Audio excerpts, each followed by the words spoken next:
السلام عليكم ورحمة الله وبركاته كسو دوادا قيبتي سدحد برنامج كيني ما ogtahay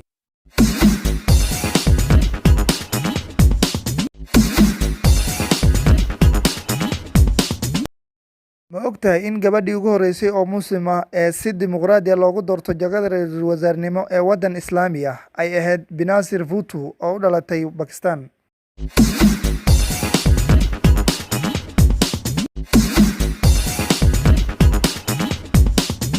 ma ogtahay in shinnidu ay awood u leedahay inay aragto nooc ka mid ah fallaadhaha ay cadceedu soo dayso loo yaqaano ultraviolet rays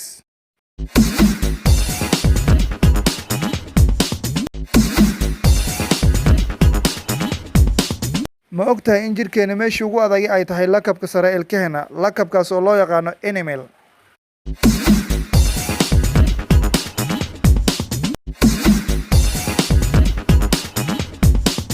ma ogtahay in fiidmeerta iyo nibiriga dhasha aanu midkoodna lahayn indho balse ay ku socdaalaan jabaqda soo noqoshadeeda ama echo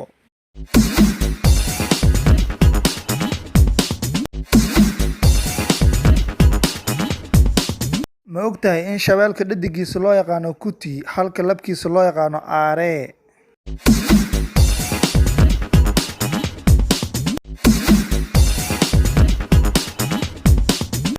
ma ogtahay in jirkeena ay ku jirto maado loo yaqaano melanin oo ay shaqadeedu tahay in ay naga difaacdo fallaadhaha cadceedda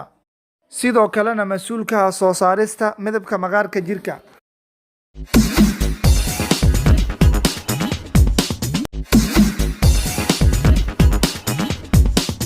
ogtahay in ilmada indhaheena ay ku jirto maado loo yaqaano lysozymes kaasoo ilaaliya indhaha baabi'iyana xayawaanada ilma aragtada ee indhaha gala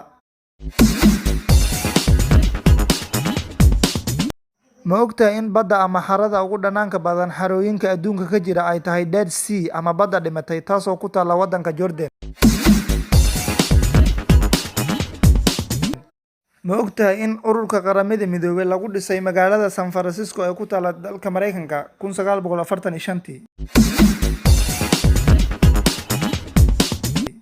ma ogtahay in jasiiradda ugu ballaaran jasiiradaha adduunka ku yaala ay tahay jasiiradda Greenland taasoo hoos timaada maamulka waddanka Holland